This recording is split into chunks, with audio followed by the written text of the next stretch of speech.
আল্লাহ রাব্বুল আলামিন জান্নাত সৃষ্টি করার পরে তিনি জিবরাইল আলাইহিস সালাতু ওয়াস সালামকে ডাকলেন।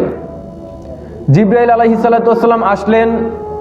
জিবরাইল আলাইহিস সালাতু ওয়াস সালামকে বললেন, যাও তুমি গিয়ে ওই জান্নাত দেখে আসো যা আমি আমার বান্দার জন্য বানিয়েছি। জিবরাইল আলাইহিস সালাতু ওয়াস সালাম গেলেন, গিয়ে তিনি জান্নাতের ওই সুন্দর দৃশ্য অবলোকন করলেন।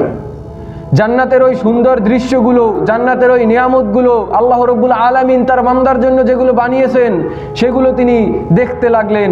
সেগুলো দেখে তিনি আশ্চর্য হয়ে গেলেন এবং আল্লাহ রাব্বুল আলামিনের কাছে এসে বললেন, ইয়া রব, আপনার মান মর্যাদার শপথ, যে ব্যক্তি এই জান্নাতের কথা শ্রবণ করবে, যে ব্যক্তি এই জান্নাতের কথা শুধু শুনবে, এই নিয়ামতের কথা শুনবে, সে এই জান্নাত ছাড়া ওই পৃথিবীর বুকে আর কিচ্ছু বুঝবে না।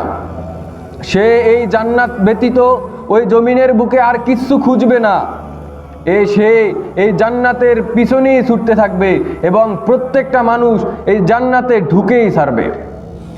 এরপরে আল্লাহ রাব্বুল আলামিন ওই জান্নাতকে কষ্ট, ক্লেশ, দুর্দশা এবং বিভিন্ন কষ্টদায়ক বস্তু দ্বারা আবৃত করে দিলেন। চারপাশে বিভিন্ন কষ্টদায়ক বস্তু দিয়ে দিলেন।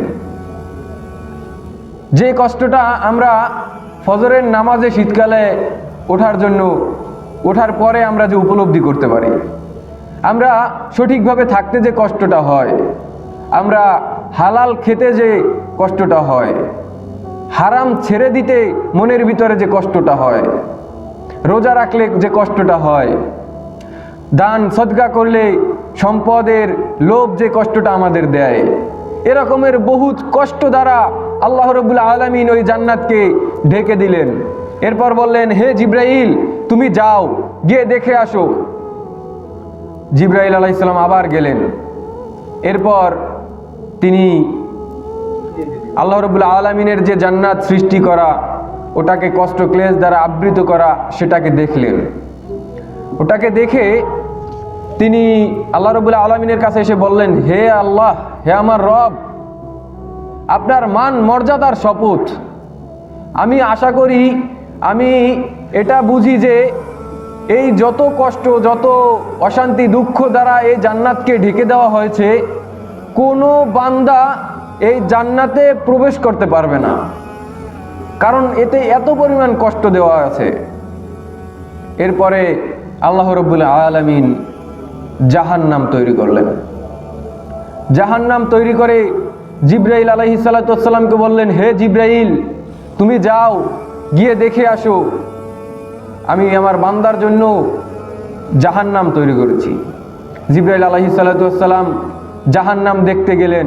সেখানের আযাব দেখে, সেখানের গজবগুলো দেখে, সেখানের শাস্তিগুলো দেখে তিনি আল্লাহ রাব্বুল আলামিনকে বললেন, হে আমার রব, আমি আশা করি, আমি ধারণা করছি, এই জাহান্নামের ভিতরে প্রবেশ করা তো দূরের কথা, কোনো বান্দা এই জাহান্নামের আলোচনাই শুনতে চাবে না, কোনো বান্দা এই জাহান্নামের কথাই শুনতে চাবে না, সেখানে প্রবেশ করা তো দূরের কথা।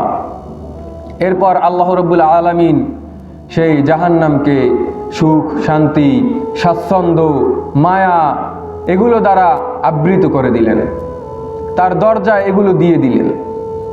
এরপর জিবরাইল আলাইহিস সালাতু ওয়াস সালামকে বললেন, হে জিবরাইল, তুমি যাও, এখন গিয়ে জাহান্নামের অবস্থা দেখে আসো। জিবরাইল আলাইহিস সালাতু ওয়াস সালাম গেলেন, গিয়ে দেখলেন জাহান্নামকে এত পরিমাণ লোভ, লালসা, মায়া এইগুলো দ্বারা জাহান্নামকে আবৃত করে দেওয়া হয়েছে। এরপর তিনি চলে আসলেন, এসে বললেন, হে আমার রব, আপনার মান মর্যাদার শপথ, আমি আশঙ্কা করছি প্রত্যেকটা বান্দা, প্রত্যেকটা মানুষ এই লোভ লালসার মায়ায় পড়ে, এই সুখের মায়ায় পড়ে, শান্তির মায়ায় পড়ে এই জাহান্নামে প্রবেশ করবে। নাউযুবিল্লাহ।